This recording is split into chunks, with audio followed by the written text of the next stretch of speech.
बेमुदत धरणे आंदोलन इथं सुरू झालेलं आहे आणि आपण कायमस्वरूपी प्रत्येक वेळेस आंदोलन करतो।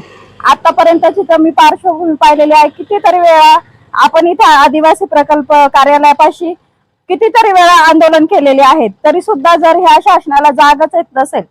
आणि दुसरी गोष्ट म्हणजे आदिवासी मुलांची जी शाळा आहे तर मी स्वतः सुद्धा पाहिलेल्या आहेत, इतक्या घाणेरड्या आहेत, इतकी अवस्था दुरावस्था आहे। मी आसानेची सुद्धा आश्रम शाळेला स्वतः व्हिजिट देऊन आले होते, तिथले फोटो काढले होते। इतकी घाणेरडे आहेत की सांगण्याची सुद्धा सोय नाही। आणि मला स्वतःला सुद्धा ज्यावेळेस माझ्या मुलाला वसतिगृहाला ठेवायची वेळ आली होती, मी स्वतः गेले आणि तिथे पाहिलं की कशी व्यवस्था आहे। कारण माझ्या मनात शंका होती की माझ्या मुलाला तिथे ठेवायचं आहे। त्यावेळेस मी तिथे सगळी व्यवस्था पाहिली तर इतकी घाणेरडी होती ते टॉयलेट वगैरे। मी त्याला स्वतः म्हटलं तू कसा राहणार इथे, पण तो म्हटला की ठीक आहे मी मम्मी राहील। मी त्याला म्हटलं की आपण हे बोलू, हे वरच्या अधिकाऱ्यांशी बोलू।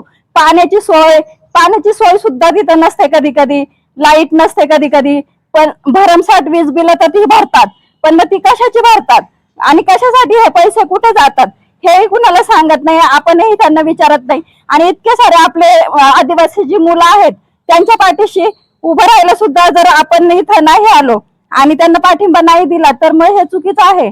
आणि या शासनाला माझी कळकळीची विनंती आहे की तुम्ही ह्या मुलांचे सगळे प्रश्न सोडवले पाहिजे आणि सगळ्या आदिवासी भागातल्या शाळा, आश्रम शाळा ह्या सुसज्ज आणि स्वच्छ आणि चांगल्या केल्या पाहिजे।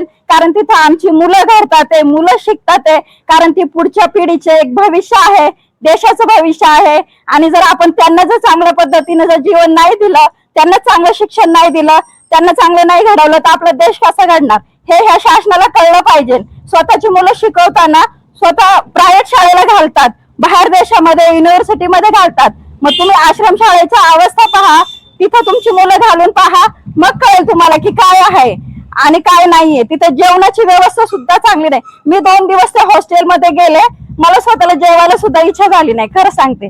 आणि मी ज्यावेळेस टेस्ट घेतली मी म्हटलं मला तर हे जेवण काही जाणार नाहीये, तरी सुद्धा आज माझा मुलगा पण खातोय आणि तिथे तो दिवस काढतोय। पण का दिवस काढतोय की चला आपल्याला पुढे शिकायचं असतं, पण हे आपली काही कमजोरी नाहीये, हे आपले काही म्हणजे आपल्याला त्यांची काही हे नाहीये, म्हणजे काय म्हणतो आपण ते आपल्याला पोसत नाहीये स्वतःच्या ह्याच्यातनं। शासनाचा आपल्याला पैसा येतोय, शासन आपल्याला त्याचे सगळे अधिकार देते, पण तरी सुद्धा आपण जर बोललो नाही, आपण जर काहीच म्हटलं नाही तर हे शासन अशाच पद्धतीने चालणार आहे।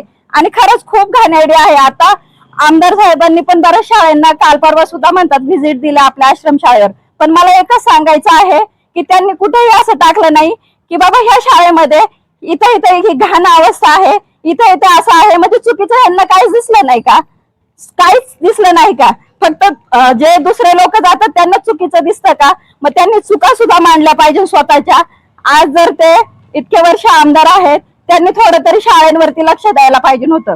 सेंट्रल किचन आहे, त्या सेंट्रल किचनला सुद्धा मी गेले होते, तिथे सुद्धा भेट दिली होती। तुम्हाला सांगते आपल्यासारखे गेले की सांगणार स्वच्छता आहे, तिथे आत जायचं नाही, तिथे पाहायचं नाही, पण तरी पण मी आत गेले होते। त्यांनी मला सोडलं जेवणासाठी, टेस्ट करायला मला जेवण दिलं, पण मला तिथे जेवायची सुद्धा इच्छा झाली नाही, कारण ते जेवण मला आवडलं नाही। कारण काय होतं की आपण घरामध्ये बघा किती स्वच्छतेने आणि चांगल्या पद्धतीने जेवण बनवतो, पाणी कसं आहे, तिथलं धान्य कसं आहे, कशा पद्धतीने करतात हे कुणालाच माहित नसतं। आणि ते जेवण पॅक करून एवढ्या अंतरावरती देतात, त्याच्यानंतर ते खराब होतं। ते खराब झालेलं अन्न आपण जर मी म्हणते सकाळी बनवलेलं अन्न मी दुपारी 2च्या नंतर खायचं, ते कसं लागेल? चांगली टेस्ट नसते त्याच्या आणि ते खाण्यासारखंही राहत नाही, थंड झालेलं असतं। बरं परत मुलांना भूक लागली तर ती मुलं कुणाकडे जेवण मागणार किंवा त्यांना कोण जेवण देणार? हे सगळेच प्रश्न आहेत।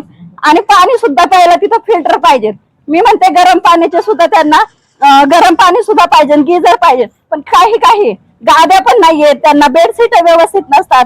म्हणजे कुठल्या व्यवस्था आपण सांगायच्या आणि कुठल्या गोष्टी, इमारती तर इतक्या दुरावस्थेत आहेत की म्हणजे काय म्हणतो, एखादा चोर आला तर त्या खिडकीतून घुसू शकतो आणि जाऊ सुद्धा शकतो, अशा इमारती आहेत, अशा खिडक्या आहेत।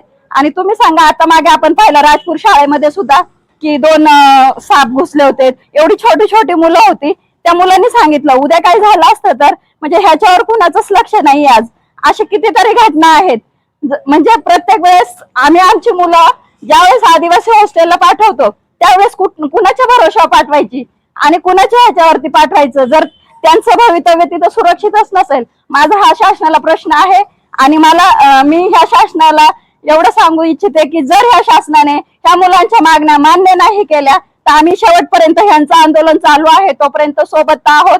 पण माझ्या जनवादी महिला आणि निराधार संघटनेच्या वतीने मी त्यांना पाठिंबा तर देते, पण आम्ही सुद्धा ह्या लढ्यामध्ये उतरू आणि मी माझे 2 शब्द थांबवते.